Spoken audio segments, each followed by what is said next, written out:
Ferdinand Francis Hermoso, the Program Director of the University of Asia and the Pacific's Outreach and Extension Program, BICAS Plus, and I am part of the Salt and Light's sustainability criteria for a sustainable outreach. Hi, I'm Josefti Nito. I'm with the History Department of College of Arts and Sciences. I'm also a graduate of this university. I finished MA in Humanities here, and I am one of the awardees for the Salt and Light Special Award for my outreach, Read for Hope.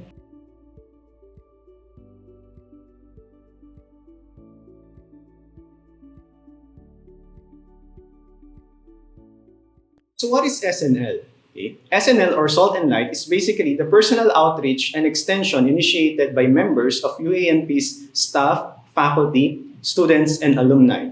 This is basically saying that our DNA is based on people development, as mentioned by the great Dr. Villegas. So for this year's awardees for Salt and Light, we are highlighting those who have committed to sustainability. Okay, so Read for Hope, it started in 2014. It was a response to Typhoon Haiyan. So as I've mentioned earlier, I'm a graduate of the Humanities program. And as a graduate of the Humanities program, one of my passions really is love for history and also love for literature, stories, books in general. So after the Typhoon Haiyan, me and my friends decided that we wanted to do something for the victims of Typhoon Haiyan.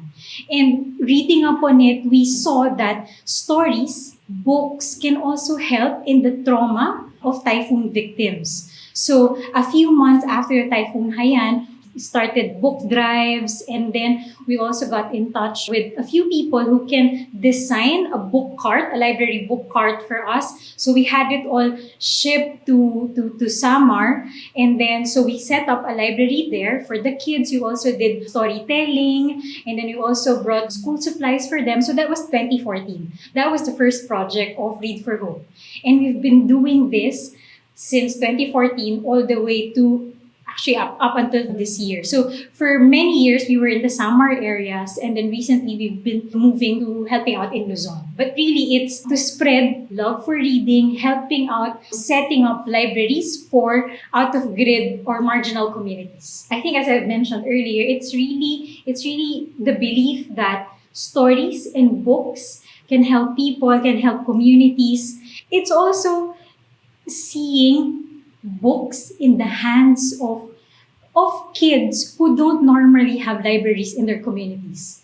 Okay? I don't know if you're aware, public schools, they're mandated to have their own libraries. But setting up a library is the last thing that they would give budget for. That's the motivation of our group, to find these far-flung communities and set up libraries for them. So we're not really a foundation. That would be a dream. Okay, but we're volunteer group. A big part of it is really from the UA&P community. I have friends from here, alumni, former students, colleagues who would help out. So I think in a way, we're not yet that stable, okay, because it's really driven by volunteers. And the past years, the pandemic, we were not really allowed to go far off and set up libraries. So I think these were the different challenges along the way. But the support really has been very continuous for our initiative. First of all, it's such a privilege to receive this award. It's an affirmation for the group that what we're doing is something that really creates ripples for the community.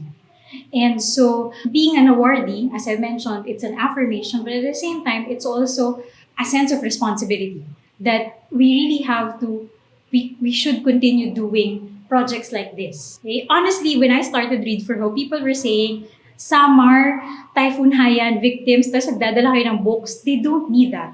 Okay? But really, it's just believing in that and then seeing the effect that really, though it's not the most evident, but seeing giving that normality back to these kids by giving them storybooks really had such an impact, not for the community and also for the volunteers. So my message again to the students and members of the community is find something passionate about and do something about it. One little step would really mean a lot.